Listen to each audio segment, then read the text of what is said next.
come again. Don't worry, baby, I'm coming. And slap on my thigh, ladies and gentlemen, because today's video will be a bit of a short one. It's probably going to be one where I say, just take it with a big grain of salt and maybe let your imagination run riot. But GTA 6, Grand Theft Auto, people are looking forward to this game. It's the biggest game of the millennium, but I don't think so. That's all hyperbole. Me, I'm more of a Saints Row fan. I do appreciate what GTA did in its latest series from 4 onward, but GTA 6, people are getting into a sweat, into a lather about this. But someone else who didn't was Dan Houser, one of the founding members of Rockstar Games back in the 90s, and the reason why he left might have you intrigued. I, for one, will be covering this article today from Insider Gaming because, by golly, it's rather interesting. Jesus, what's going on? They think we're about to be attacked by aliens. I gotta go. This is serious. You know that Kinsey's been saying the same thing. Well, space fans, exciting news, huh? And there's even more in part 2. On today's episode of Kung Fu Hot Dog. Okay, you can come. Are you coming? Kind of busy right now. And I'm coming for it, Ken. I'm coming for the fucking money, you piece of shit. I'm like getting the feeling of coming in the gym. I'm getting the feeling of coming at home. I'm getting the feeling. In the ass end of space, even aliens watch Jason King with Kung Fu Hot Dog. This is the greatest show I've seen in my life. Duke Nukem likes this guy.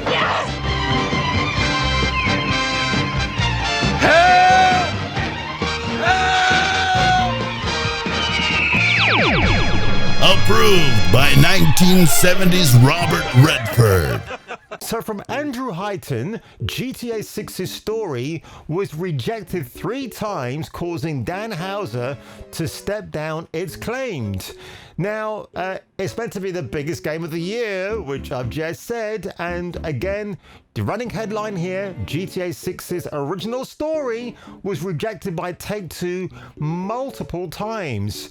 Now, somebody called Fravalese through Medium is an unproven source, which is why we're being Insider Gaming, are hesitant to go full board with this rumor. But the explanation of Rockstar's behind-the-scenes work on GTA 6 is interesting to hear.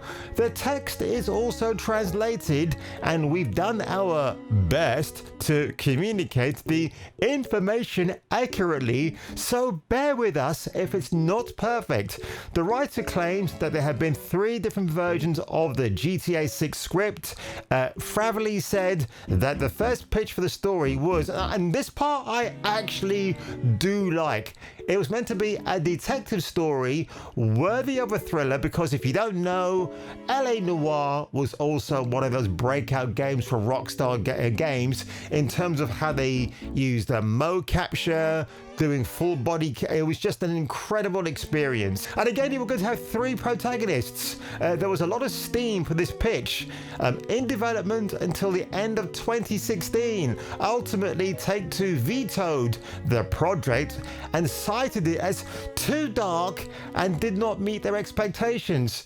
But yet you've got a guy called Trevor in GTA 5 who tortures people for fun. How is that not too dark? Oh my god. The story 2 switched to just 2 protagonists, a policewoman and a drug smuggler's underling, as crazy as Trevor from GTA 5. This version was in development for 18 months. Unfortunately, this too was canned by Take-Two, it's claimed. A 3rd prototype was born in a similar vein to the second story pitch, only the grieving policewoman was replaced by by an African-American man, a former soldier, just say he's replaced by a black dude. Oh my God. Released from prison and falling into the criminal underworld, which doesn't sound like a stereotype at all if you ask me. That sounds very world accurate. This was also cancelled in March 2019. Dan Houser had a break from GTA 6 before deciding to step down and temporarily relinquish his duties as Vice President or VP of Creative.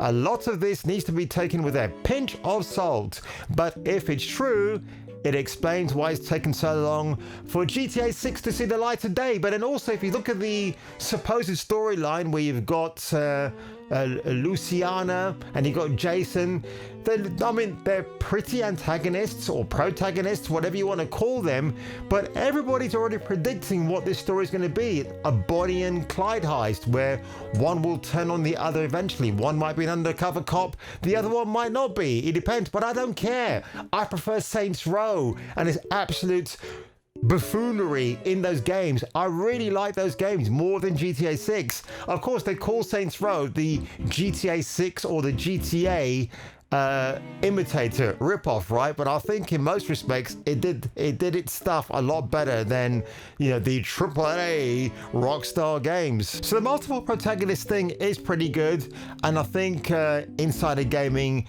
did a fairly good job in breaking this down. I actually like this, and again, that's the GTA 6 screenshot that we've got there. And look, I probably won't be doing many videos on Grand Theft Auto 6 even nearer to its release date in 2026 of May, right? I don't think it will actually happen. I'll be shocked if it does, but of course the whole negativity about GTA 6 will be the price point. It's not going to be an $80 video game. It's going to be, I'll tell you what, when scalpers get their hands on it, and that's what's going to happen, it will be a $200 to $300 game just for a single copy, right? So I'll be curious to see how that goes, because Rockstar Games and Take-Two won't have control. They will lose control over how this game is distributed in other parts of the world, and how those people, and I'm not casting aspersions here, will just probably release the game on sale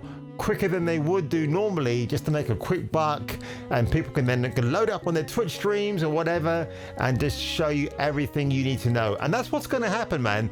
This game will suffer leaks galore. There'll be gameplay everywhere. I reckon by maybe April, right? Maybe before April, leaks will get out, the game gets released early, and there's nothing, and then all Rockstar can do in Take-Two is to go and take down the videos, as they would always do in these cases, right? Because there's no such thing for these guys and gals as free marketing. And yeah, I'll take this story too with a pinch of salt, but I can see some truth to it. But on that one, folks, if you ended up enjoying this video today, make sure you give it a like, smash that subscribe button, and I will catch you catching me for the return of the next video.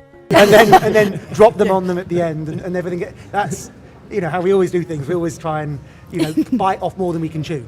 If you don't do that, you're going to do what you did last time. You know, for 13 years, we've been making very big games, jamming it onto the hardware harder than was possible. Yeah. The only way we can do that several times in a row and over this longer period of time is by always being more ambitious than ever seemed sensible.